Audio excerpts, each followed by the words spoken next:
అలాగే ఇప్పుడు వనదుర్గ మీద మీరు ఒక పుస్తకం రాశారు. అలాగే వనదుర్గకి శ్రీ విద్యకు ఉన్న సంబంధం ఏంటి? అలా వనదుర్గ కూడా శ్రీ విద్యలో భాగమేనా? ఏదైనా సరే అది కామ్యం అయితే శ్రీ విద్యలో సంబంధం శ్రీ విద్య కాదు. కామ్యం కాకపోతేనే శ్రీ విద్య. కానీ ఇక్కడ శ్రీ విద్యాపరులు చాలామంది వనదుర్గం చేస్తూ ఉంటారు. నేను కూడా వనదుర్గ 1000 చొప్పున 3 సార్లు 4 సార్లు చేశాను నేను. అనేది వనదుర్గ శాస్త్రం హోమం చేశాను నేను. ఇప్పుడు అవన్నీ కూడా కామ్యంతో చేస్తే శ్రీ విద్యలో పార్ట్ కావు. కామ్యం కాకుండా నిష్కామ్యంగా చేస్తేనే శ్రీ విద్యలో పార్ట్లు. అంటే జ్ఞానము మోక్షము అలా జ్ఞానం కోసమే చేయండి. జ్ఞానం కోసం చేస్తే శ్రీ విద్యలో పార్ట్లు అవుతాయి. వనదుర్గ అనేది 500 మంత్రాల యొక్క సమాహారం అది. అది మీకు అందరికీ తెలుసు, రుద్రయామణంలో ఉంది అది. ఈ 500 మంత్రాలతోనూ ఉన్నటువంటివి 348 మంత్రాలు ముందు అంటే 2 పార్ట్లుగా ఉంటుంది వనదుర్గ. మొట్టమొదటి భాగంలో 348 మంత్రాలు ఉంటాయి. అదంతా కూడా దిగ్బంధనలు.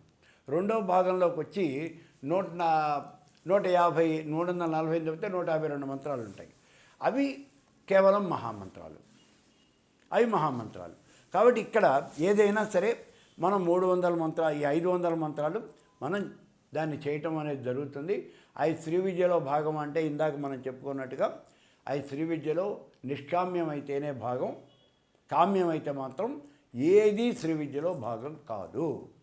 కొంతమంది 1500 పైగా మంత్రాలు ఉన్నాయి వనదుర్గలో అంటారు. అవును, అదేంటి? అవును. ఆయన ఆ మధుసూదన్ సర్వతే మోహన్ పబ్లికేషన్స్ వాళ్ళు ప్రింట్ చేశారు ఆ పుస్తకాన్ని. ఆయన 1500 మంత్రాలు ఉన్నాయి అని చెప్పేసి వేశారు. సరే, ఆయనకి ఎక్కడి నుంచి దొరికాయో 1500 మంత్రాలు. ఆయన చాలా పుస్తకాలు వేశాడు, మనం ఏం చెప్పలేం. కాబట్టి ఆయనకి దొరికినాయి 1500 మంత్రాలు ఆయన వేశాడు. ఇంకో ఆయన వచ్చి 3000 మంత్రాలు ఉన్నాయంటాడు. దాన్ని మనం ఏం చేయలేం కదా. రుద్రయామణంలో ఉన్నటువంటిది మనం చేసే ప్రక్రియ 500 మంత్రాల సమాహారం. అదంతే. కర్ణపిశాచి, యక్షిణి, కర్ణదుర్గ, చాటకి ఇట్లాంటివన్నీ ఉంటాయి కదా.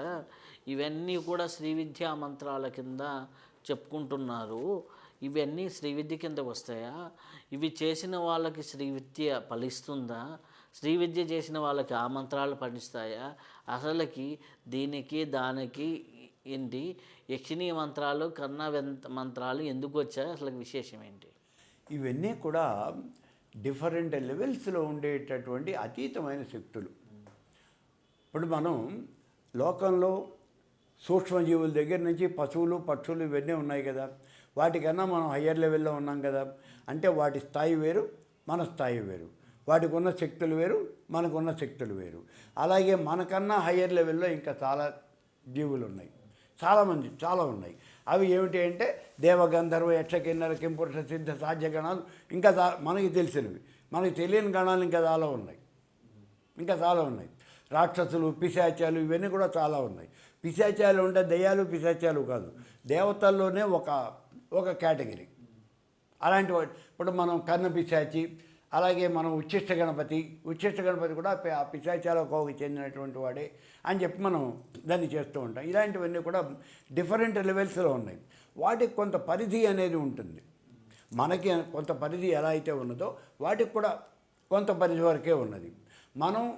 మన పరిధిని మించి మనం చేయలేం. అలాగే అవి కూడా వాటి పరిధిని మించి మనకేం చేయలేము.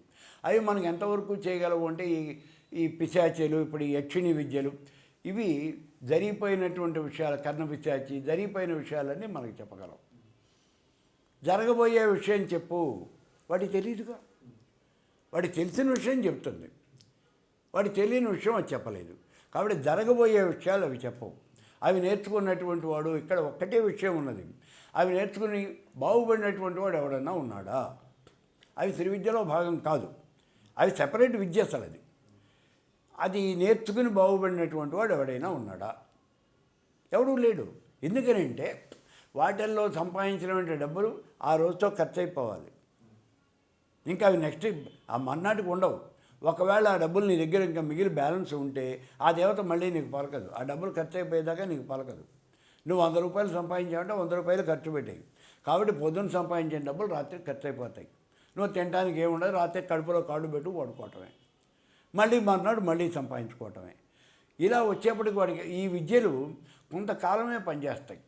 12 సంవత్సరాలని చెప్తారు దానికి. 12 సంవత్సరాల తర్వాత అవి దాని బలాన్ని కోల్పోతాయి. ఈ పిశాచి విద్యలు, యక్షిణ విద్యలు అన్నీ అంతే. మరి అప్పుడు ఏం చేస్తా?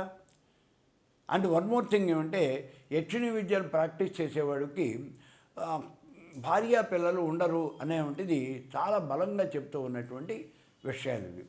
మరి ఎవరు ఉండరు, వాడు ఒక్కడే మిగిలిపోతాడు. ఏం చేస్తాడు ఇప్పుడు వీడు? ఈ 12 సంవత్సరాలు ఏం బాగున్నాడు? నాకు తెలిసిన విజయవాడ వచ్చిన కొత్తలో గుంటూరు బస్ స్టాండ్లో వాడు ఎవడో ఉండేవాడండి.